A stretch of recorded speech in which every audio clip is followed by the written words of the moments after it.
What's up, everybody? It's your boy Wes Grand. You're watching Sup Urban Nerd. This is the channel where I give my nerd views on today's nerd news. And if you're a nerd, I'm pretty sure you've heard the news. Jon Schnepp from Collider, that used to be AMC, but Jon Schnepp passed away this past Thursday. As far as his life, he was born in May 16th, 1967, and he died just this Thursday. And the thing that's crazy is, like, you don't expect it.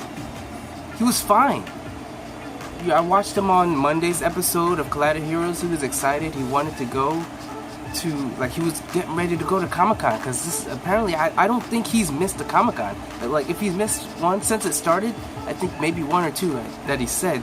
But other than that, he's gone every day. Like, Comic-Con San Diego is Jon Schnepp. Like, and he was he's a big dude. He was like 6'5", I believe, and he was only 51 years old. So he died way too young. It was a massive heart attack out of nowhere, and then things just went downhill quick. I don't know, like, full details, but Holly, his fiance, she's on her Twitter.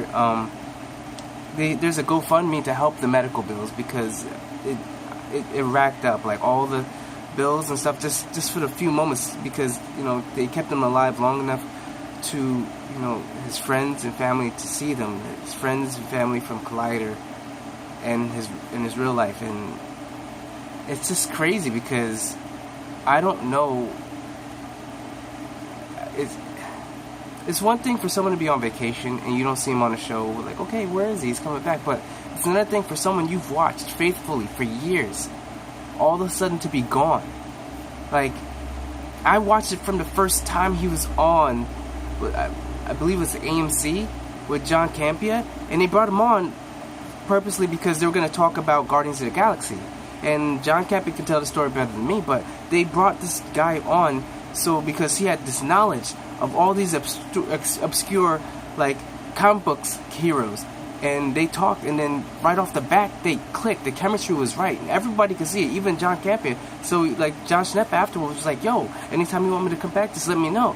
And then they did, and he would be on, and then be on, and then finally it was official. He was there, and he was like one of the founding, you know, with Amy Rose, Dennis, John Campea, and Jon Schnepp. Like, so, and then after John Campea left, Schnepp stayed on, and Schnepp and John Campea had this real great friendship. They went on to do some side things like Film HQ, and, you know, he did so much. Like, as far as if you go to his IMDb and look at all the things, because one of the last movies he directed was a documentary called The Death of Superman Lives, What Happened. I still haven't seen it, but, like, I've always said I want to see it, but I haven't, because I was looking around. I don't know, maybe I wasn't looking hard enough, but it was about a movie like that was supposed to happen, you know. It had I believe it had, what's his name, Kevin Smith directing, and it just never came to fruition. So I hear it's really good. Like, if the other things you guys might know of that he's worked on, you've got Metalocalypse, okay? On Netflix, there's this series, Turbo. It's about a slug. It was a movie about a slug, but there was a series. He's worked on that. Aqua Teen Hunger Force, the video game. You got Space Ghost. You got Death of Superman Lives, What Happened. You've got Venture Brothers, which I love Venture Brothers. And of course, like, Film HQ. But there's a whole other list of movies and things that he's been part of. But it's just crazy, just to go on with someone that you've watched faithfully, and now they're just gone. I'm gonna put in the description down below the GoFundMe for Holly, to help her. I'm gonna probably donate like about $10 myself, and anything you guys can donate doesn't have to be $10, doesn't have to be $50, it could be $1, but anything to help them, because if 1 million people donate $1, then that's $1 million to help Holly with the medical bills. Because, like, America is not the same as, like, say, Canada, where, like, the medical, like, you're covered. Like, the medical business, it sucks you dry. Like, if you go for a checkup and you don't have the quiet things, it's all of a sudden you get a bill for like $500. Well, I just went to see you and look at my shoulder. What happened? So definitely gotta help them out. So to end this, I don't want to make this whole video about that, but I probably might cut this on its own and, you know, put it on a video separately, because I just had to speak my mind. Jon Kasdan is a great influence on me, especially. Like, this superhero news that I've started was partly because of him starting the Collider Heroes, or AMC Heroes, and into Collider Heroes. Like, this thing, I don't know if I would have done this if not for him. So I have a lot of respect for him. I'm going to miss him. He will be greatly missed by not just me, but he also coined the term sweaties. I'm a sweaty. He was the king of all sweaties. And the world of sweaties will miss him. So that being said, I'd just like to end this with, like I said, R.I.P. Rest in peace, Jon Kasdan. You will not be missed. You will be remembered for all the fun things, for the craziness, for the person you are. You're a great person. You're a giant teddy bear. A giant teddy bear. That's what you were. Because he might have looked scary. He might have looked creepy. Like, if you look, because he had crazy hair. But if you really watched him, you could see he was a great person inside. And that's what I'm taking from this. To be more like Jon Kasdan, because he spoke his mind, but yet he was still nice. He was always there for anybody who knew him. And I tried to model myself after a person like that. So, thank you again. Alright, that's it for, you know, like I said, it's hard to transition. But I'm going to try and do this going into the weekend box office. Starting, because there's not much news, there's a lot of stuff from Comic-Con. I'm pretty much just going to go through the weekend box office and then go into the trailers and then talk about that. So, going to the weekend box office, we've got, in number 1, Equalizer with Denzel Washington. Equalizer 2. That movie made $36 million, which it was a decent opening. I'm pretty sure they expected more. They spent a little bit more money, but a lot of mixed reviews around. Overall, I did enjoy the movie. On Rotten Tomatoes, the score isn't that high. I could see sort of why, but it's still, I believe it's still a decent movie. What he was very harsh and not forgiving. He killed you, like, no problem. I'm gonna try and see if I can do a review on that movie alone, and if I do, I will probably put it in the description down right here. But the movie was pretty good. I liked the first one a lot better, but this one wasn't bad. This one, like I said, I'll do a review, but let's just say it was hard to follow. But going into number 2, you got Mamma Mia, Here We Go Again. The first one just broke records, and it just kept going and kept going and kept going and made money. This one came out, just missed first place at $34.9 million. Don't know what to say about that. Shares in it, I don't care really. It's a musical. Some musicals are pretty good, but I didn't watch this. I'm not planning to watch this. Number 3, in third place, we've got Hotel Transylvania 3, Summer Vacation. And this movie made $23.7 million. Domestically, it's made $91.7 million. Worldwide, it's already made $208 million. I think it's probably going to have a decent amount of legs. It's probably going to tap out around, I'm thinking probably like 450, 500 if they're lucky. But who knows? With these animated movies, sometimes they just keep chugging along. We've got in fourth place Ant-Man and Wasp coming in at $16.5 million. Domestically, they've made $165 million. Worldwide, they've made $354 million. And I see this one probably like, it's nothing crazy, but I see Ant-Man and Wasp probably doing about 6. I think, I don't know, it slowed down. Like, it actually dropped like 60% and it's dropped more. So, nope, I don't think it's making 6. I think it'll be lucky if it gets to about 450. 450, which I don't know if that's that great, because the last one I believe made around the same amount, and you kind of want to go higher come your second movie. And in fifth place, we've got Incredibles 2, still chugging along with at $11.8 million. Domestically, it's made about, $557 million. Worldwide, it's made $941 million. Just shy of $1 billion. I don't know if this thing will make $1 billion. I'm fingers crossed. I kind of want Incredibles 2 to make $1 billion. So come on, watch it. If you haven't seen, go check it out. I've watched it. It's a great movie. And that ass, though, I tell you, Elastigirl, god damn. But that's another thing. Like, if you want, check out my review for that movie right there. But yeah, that was good. And then we've got in 6th place. I normally don't do this, but The Rock's Sky Hard. Wait, no, it's not Sky Hard. Skyscraper. My bad. It definitely seems like a Die Hard ripoff. But yeah, I'm gonna try and see if I could do a review on that because I've seen that as well. Check that out. It was, I believe it was a debut weekend as well. Was it? I think so. Damn. So, oh man. Oh no. I believe it came out the weekend before. Yes, it's been out already. But yeah, Sky Hard. I keep saying that. Skyscraper. It came and made in 6th place. It did okay. Not a lot, but like I said, it did okay.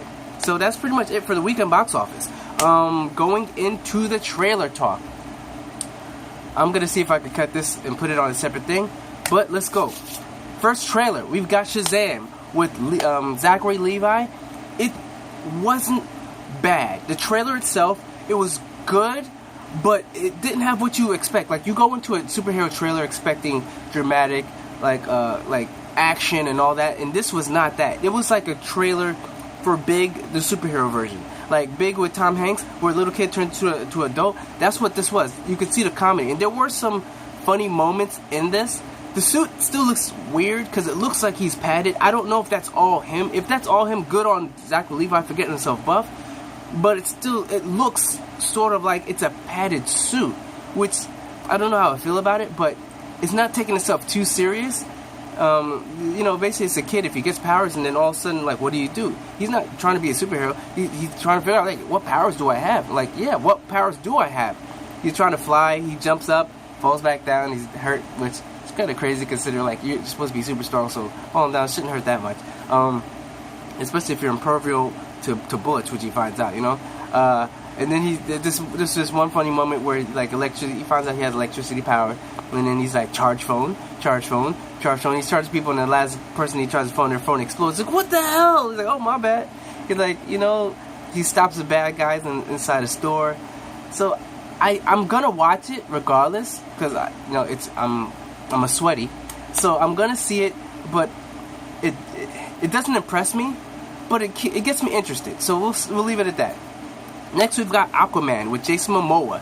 DC, another DC film. Yeah, it looks badass. But for some reason, it reminded me of, like, Jupiter Ascending or something like that. The ocean world, Atlantis, it looks crazy. It looks great. It looks very sci-fi-ish. And I'm wanting to see this. Only thing that kind of threw me off is you've got the effects of underwater with the hair, but there's no, like, movements. Like you would expect movements with the bubbles or something like that with your hand. I guess maybe even if you don't have, like, complete bubbles, but you should see some waves or movement. If you're talking something, it's just like the effect of their hair. There's no muffled noise when they talk. It's just all clear. And I know my brain, I know it's supposed to be like a science fiction movie, but my brain's like, there should be some effect other than just a hair floating. So I don't know. We'll see how that one goes. I hope the best for DC because they need some wins. Jason Wan, he's a great director, of what was it, Annabelle, or like he's done some great movies. He's the Conjuring. He's also did the Fast and Furious. He's been in so many franchises. So seeing him take the holds for this, I have hopes, but at the same time, it's like the trailer sort of impressed me. Didn't impress me too much because, like, my brain's still trying to figure out how's this thing working. But as far as story, Black Manta looked badass. Like, the head helmet and everything. Just, I can't wait. I want to see it. So definitely gonna be watching that when it comes out later this year. Glass. Wow.